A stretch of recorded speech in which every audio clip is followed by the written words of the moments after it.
Karibu tena kwenye simulizi yetu nzuri inayoitwa Nilipendwa na Jini. Mwandishi na msimuliaji wa simulizi hii ni mimi Sabrina Rashidi. Sehemu ya 3 tulishia pale ambapo nilipeleka mkono wangu mfukoni ili nitoe zile pesa lakini hazikuwepo.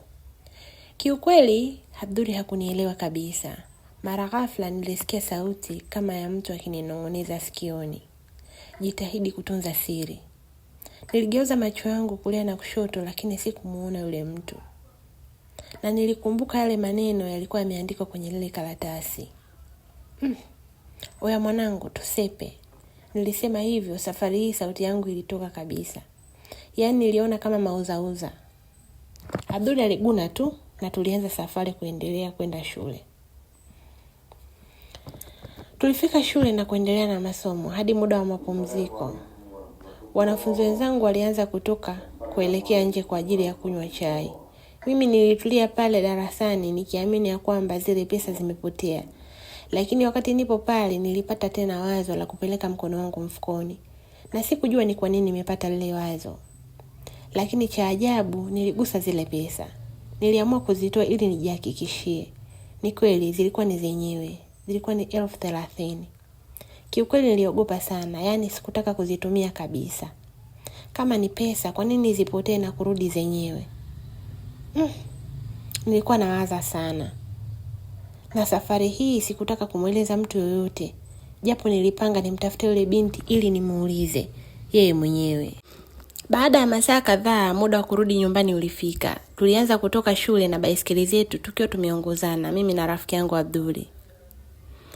Abduli alianzisha mazungumzo. Oya, mbona kimya sana mzee?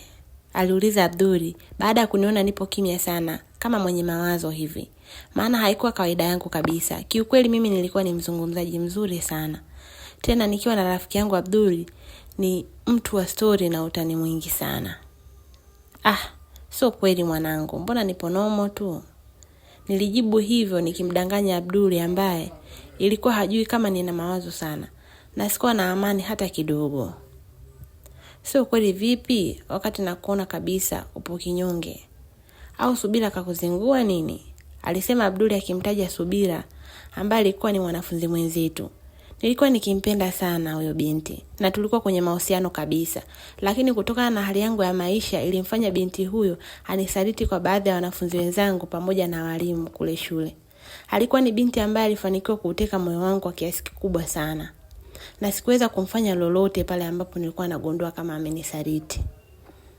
Mbona mimi nipo sawa mzee? Huyo Subira hata hausiki hapa. Niliongea hivyo na kusababisha rafiki yangu Abduli aangue kicheko. Alikuwa akinitania sana na kuniambia mapenzi yataniua. Kuna muda alikuwa akinishauri niachane naye, ni focus na masomo, lakini sikuweza kabisa. Basi tuliendelea na safari huku tukicheka na utani wa hapa na pale ukiendelea. Nilifika nyumbani, moja kwa moja niliingia chumbani kwangu. Macho yangu yalitoa kwenye meza yangu ndani ya chumba changu.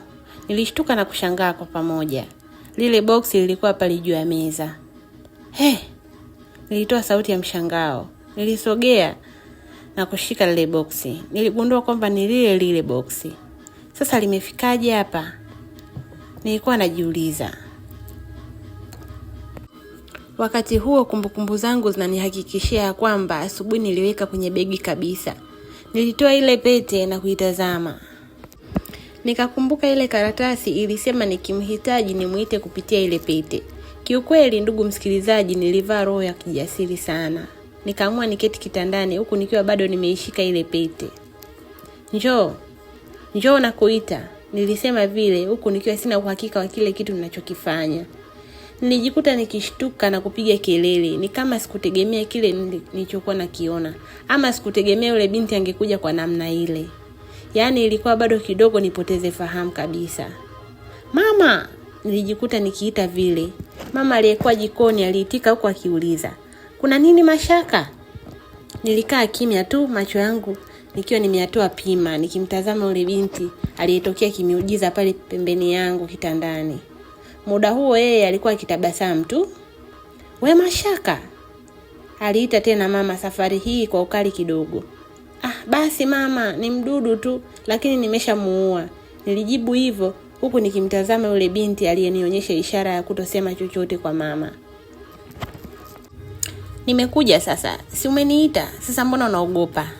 Alianza kuongea yule binti, huku mimi nikiwa natetemeka sana. Mbona unanitisha sasa? Kwani we ni nani? Nilijikaza nikamuuliza swali hilo. Mimi ni Ramla, jina langu si nimekwisha kutajia. Alijibu hivyo huku akiendelea kutabasamu. Meno yake yalikuwa yanang'aa sana, yani alikuwa ni meupe mno. Kama ni hivyo, mbona unakuja kiajabu ajabu? Na tangu umekuja kwangu, mbona naona mauzauza tu? Niliuliza tena. Safari hii nilimuona akifunika meno yake, yani aliacha kutabasamu na kunitazama kwa umakini sana. Mimi ni kiumbe tu kama wewe. Ila mimi nina uwezo kidogo wa kutoka sehemu moja kwenda sehemu nyingine kwa dakika tu pasipo kutumia usafiri wowote. Pia nina uwezo wa kujua na kusikia mazungumzo yako hata kama sipo. Pia nina uwezo mwingine tofauti. Mengine utajua taratibu ukishanizoea na ukikubali urafiki na mimi. Aliongea kwa kirefu zaidi, kauli zilizonifanya niamini kabisa kwamba yule ni jini. Maana hakuna binadamu wa kawaida mwenye uwezo huo. Nilikuwa nikijiwazia vile kichwani. Niliona kinitazama na kuanza kutabasamu tena. Unahitaji nini kutoka kwangu? Nilijikuta nikiropoka swali hilo kumwelekeza. Ninakupenda sana Mashaka. Nataka uwe rafiki yangu. Alijibu bila kusita. Jibu lilonifanya nitoe macho yangu pima. Na huu ndo mwisho wa sehemu ya 4 wa simulizi yetu inayoitwa Nilipendwa na Jini. Usikose sehemu ya 5 ili tujue, je, Mashaka atajibu nini na nini kitaendelea.